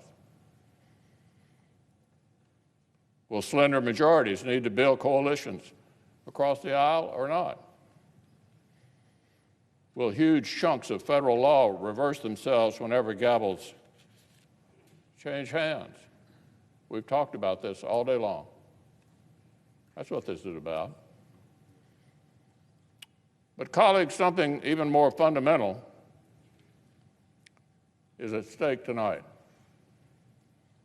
Everyone in this chamber knows that factional fires are burning hot all across our country.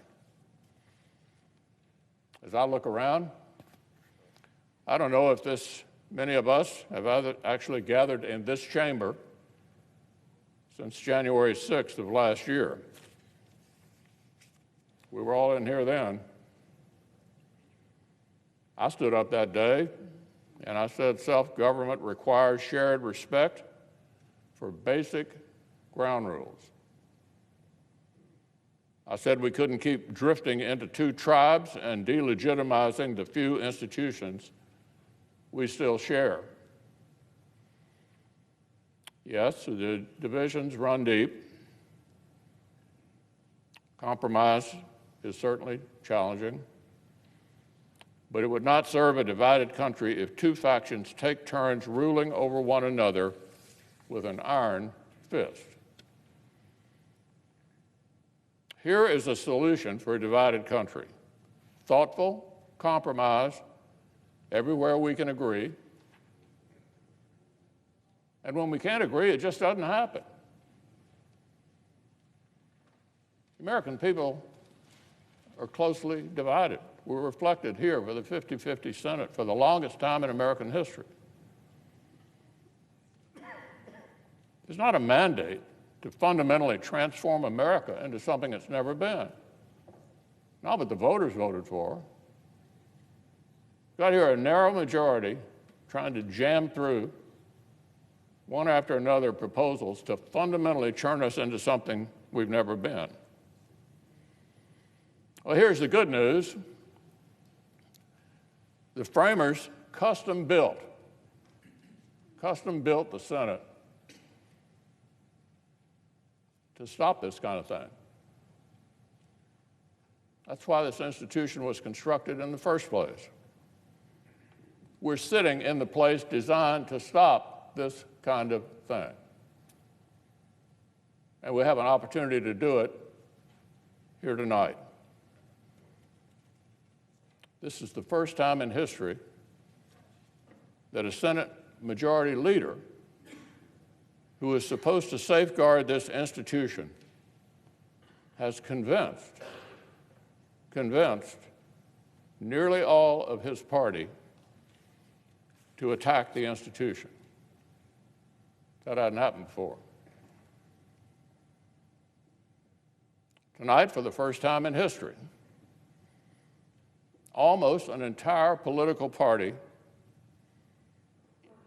will write in permanent ink that they would shatter the soul of the Senate for short-term power. Shatter the soul of the Senate for short-term power.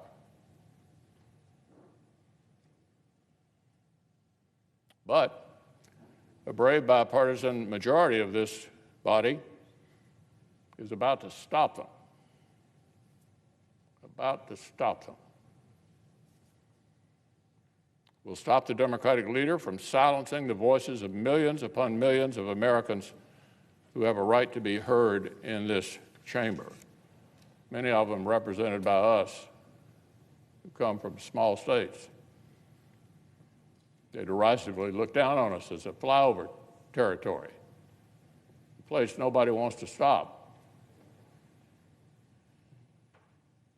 The Senate was designed to represent those people. Every state gets 2 senators. Some states have only 1 House member, but 2 senators. We're here to protect Middle America. And the supermajority threshold in the Senate makes that even more possible. So they can't run roughshod over us. They can't run roughshod over us and the people we represent. When our country needs leaders to fight the fires of factionalism, almost half the Senate over here wants to literally dump more gasoline right on top of it. When our institutions needed defending, a sitting president and a majority leader have made smashing the Senate an unofficial part of their party's platform. The President of the United States and the majority leader of the Senate have made breaking the Senate a central part of their plan for America. Thanks to the courageous position of at least a few of their members, they will not succeed. This country will be shielded from their radicalism tonight. And make no mistake about it, this is radicalism designed to fundamentally change America in every conceivable way to the disadvantage of virtually all of the constituents represented by people on this side of the aisle, and theirs as well, if they were willing to admit it.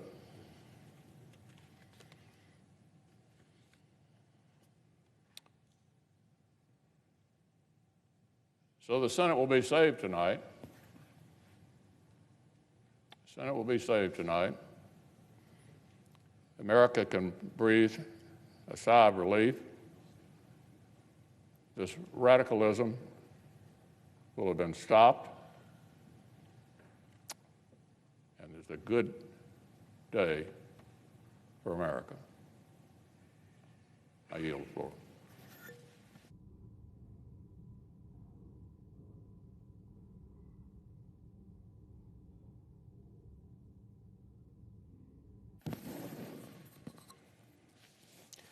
Mr. President. Majority Leader. Thank you, Mr. President.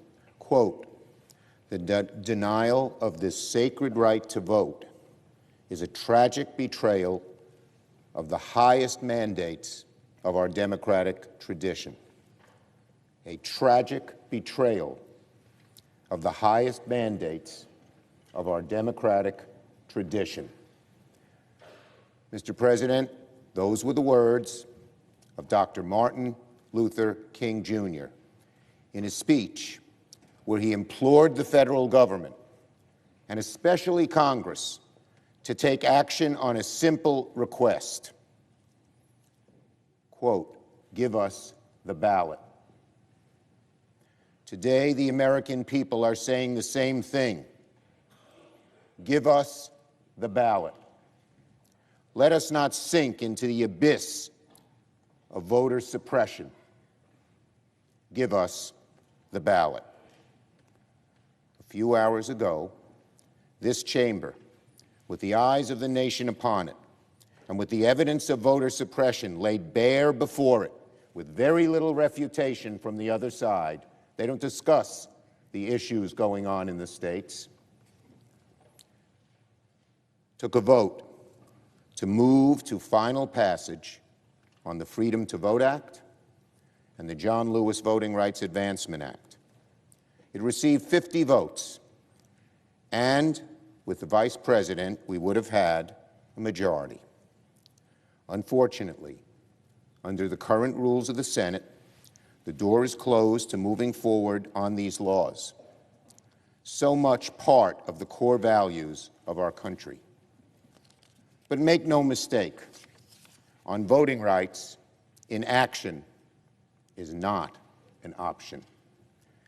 Inaction is not an option. And now the Senate must rise to the occasion. The only way to achieve our goal of passing voting rights, ending dark money, and ending partisan gerrymandering is by changing the rules, because our colleagues from the other side of the aisle don't want to join us in these noble endeavors. This evening, we have proposed a modest, one-time change of Senate rules to establish a talking filibuster for this voting rights legislation. It fundamentally says if you want to block something as sacred as voting rights, you must do it out in the open. You must debate it and show the American people where you stand. You can't sit in your office and block everything. In short, every senator will be allowed to speak twice on final passage of voting rights legislation. They can speak as long as they want, days if they can muster it.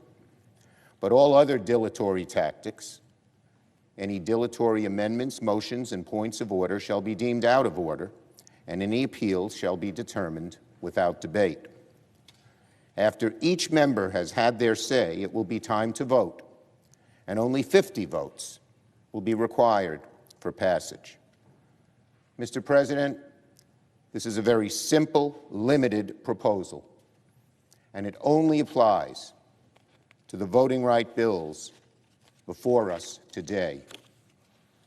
Now look, there is no denying that members of this body have divergent views about whether the filibuster in the 21st century is a good thing or a bad thing. Some have argued that it actually helps bring us together, something I don't agree with and which I have not seen evidence, as the eloquent statement by the senator from Oregon we have just seen. But even for those who feel that the filibuster is a good thing and helps bring us together, I would ask this question: isn't protecting voting rights, the most fundamental wellspring of this democracy, more important than a rule in this chamber? Let me say that again. Even if you think the filibuster is a good thing, isn't protecting voting rights and preventing their diminution more important, particularly when this rule was not always in existence and was not envisioned by the founders? That is the key question we should each ask ourselves. To be clear, minority rights are a vital feature of this chamber, but the Senate was never envisioned to allow an absolute minority party veto. Never. In fact, the founders expressly rejected the inclusion of a supermajority requirement for the Senate. Hamilton called the idea poison. If there's anything undermining the spirit of the Senate today, it's frankly the way things work right now. It's time for the Senate to adapt, to meet the challenge of the modern age. Robert Byrd himself recognized this truth, that Senate rules must sometimes change. And our proposal today is a limited, carefully tailored step we can take to make the rules of the Senate achieve this body's original purpose. Finally, there are some who fear the consequences of passing this bill with no support from the other party. I would certainly prefer Republicans work with us on this issue, and voting rights has always been a bipartisan issue in the past. But we must be honest. We have made many earnest efforts to draft and debate bipartisan legislation that deals with voter suppression, dark money, partisan gerrymandering. But those efforts by many members of our caucus have come up with no takers. The old GOP worked with Democrats on voting rights for decades, but unfortunately, that is not the case today. In the words of the late Senator Wagner, whose seat I hold, delivered on this floor nearly 80 years ago, quote, "Unity in a democracy is not achieved by sidestepping and ignoring issues. That is false unity. That is only the illusion of unity. Unity in a democracy is the unity which is achieved by facing issues, by threshing out our differences, and by standing upon the decision of the majority. Again, unity in a democracy is not achieved by sidestepping issues." Fittingly, he spoke those words in the face of a filibuster on the anti-poll tax legislation. Tonight, let us sidestep voting rights no more. The question before the Senate is how we will find a path forward on protecting our freedoms in this turbulent 21st century. The only choice to move forward on these vital issues is to change the rules in the modest way we have proposed. My colleagues, history is watching us. Let us choose in favor of our democracy. Let us stand up and defend the precious right to vote. Now, Mr. President, I move to proceed to the motion to reconsider the vote by which cloture was not invoked on the motion to concur in the House amendment to the Senate amendment to H.R. 5746, the Freedom to Vote John R. Lewis Act. And the question is on the motion to proceed to the motion to reconsider. Mr. President, I make a point of order that for this message from the House, with respect to H.R. 5746, the only debate in order during consideration of the message be on the question of adoption of the motion to concur in the amendment of the House. Further, that no amendments, motions, or points of order be in order, and that any appeals be determined without debate. Following the rules of the Senate, the point of order is not sustained as it is a compound motion that would require consent. Mr. President, I appeal the ruling of the chair. The question is, shall the ruling of the chair stand as the decision of the Senate? I ask for the yeas and nays. Is there a sufficient second? There appears to be, and there is, and the clerk will call the roll. Ms. Baldwin. Mr. Barrasso. Mr. Bennett. Mrs. Blackburn. Mr. Blumenthal. Mr. Blunt. Mr. Booker. Mr. Bozeman. Mr. Braun. Mr. Brown. Mr. Burr. Ms. Cantwell. Mrs. Capito. Mr. Cardin.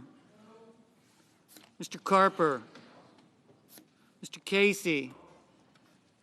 Mr. Cassidy. Ms. Collins. Mr. Coons. Mr. Cornyn. Ms. Cortez Masto. Mr. Cotton. Mr. Kramer. Mr. Crapo. Mr. Cruz.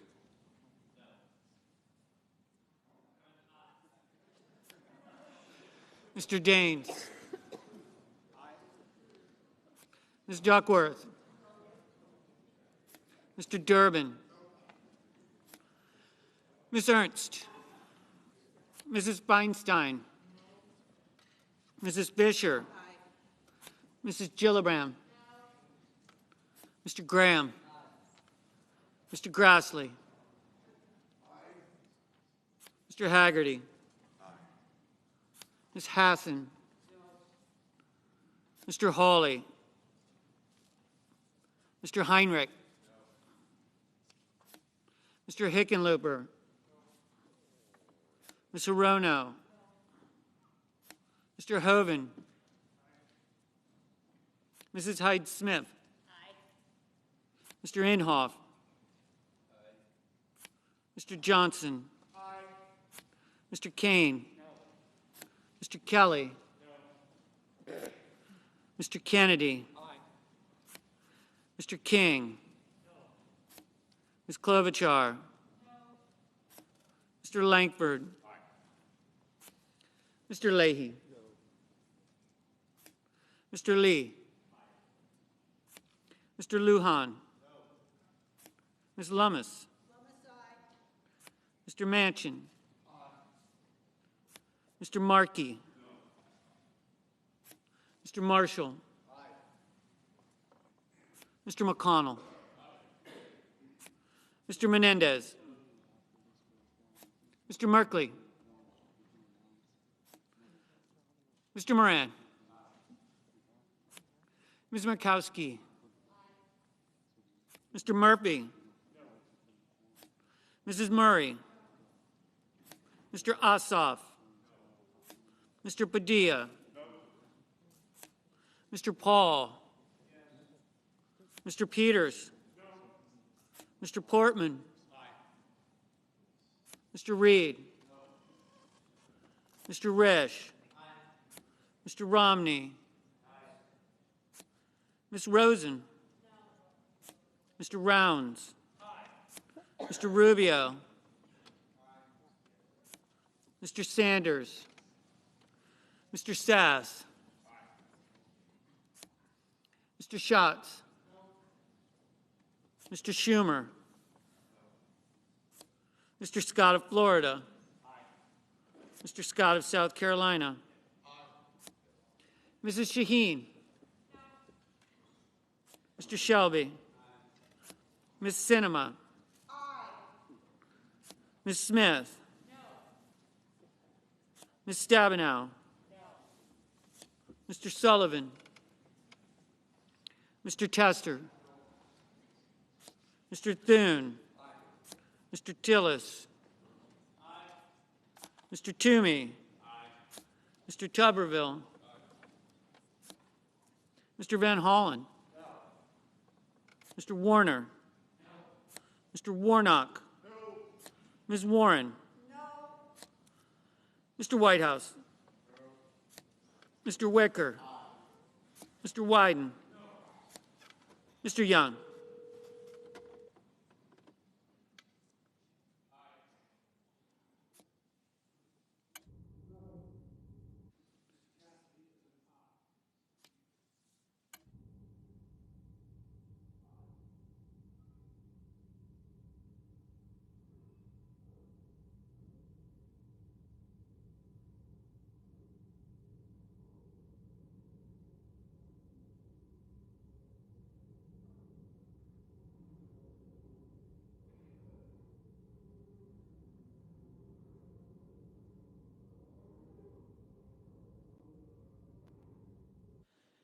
Senators voting in the affirmative: Barrasso, Blackburn, Blunt, Bozeman, Braun, Burr, Capito, Cassidy, Collins, Cornyn, Cotton, Kramer, Crapo, Cruz, Daines, Ernst, Fisher, Graham, Grassley, Haggerty, Hawley, Hoeven, Hyde-Smith, Inhofe, Johnson, Kennedy, Lankford, Lee, Lummis, Manchin, Marshall, McConnell, Moran, Murkowski, Paul, Portman, Risch, Romney, Rounds, Rubio, Sass, Scott of Florida, Scott of South Carolina, Shelby, Sinema, Thune, Tillis, Toomey, Tuberville, Wicker, Young. Mr. Sullivan, aye.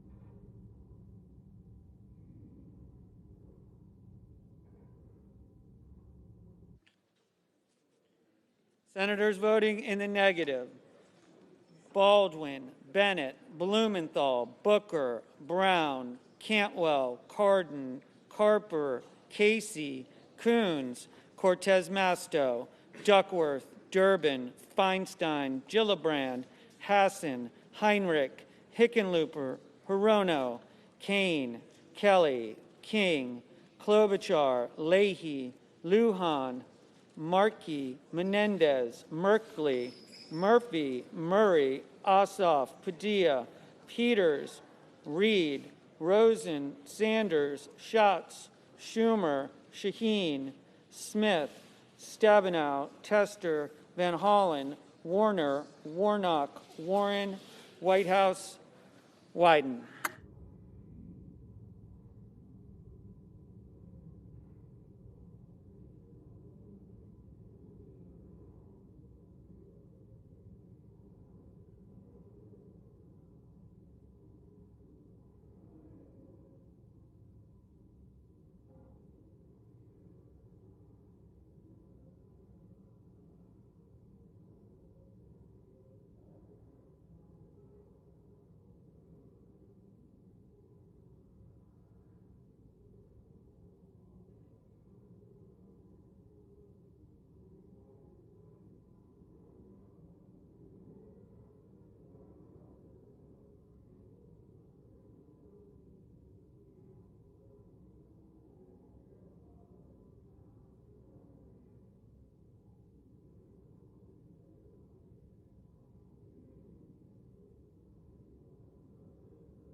On this vote, the yeas are 52, the nays are 48. The decision of the chair stands as a judgment of the Senate. There will be order. Senate will be in order. The majority leader. Mr. President, I withdraw the motion to proceed to the motion to reconsider the failed cloture vote. The motion was withdrawn. Now, for the information of the Senate, there will be no further roll call votes tonight. Senators should expect a roll call vote at noon tomorrow on the confirmation of Holly Thomas to be the U.S. Circuit Judge for the Ninth Circuit. And, Mr. President, I suggest the absence of a quorum. Clerk, call the roll. Ms. Baldwin. It won't be soon, unless you want.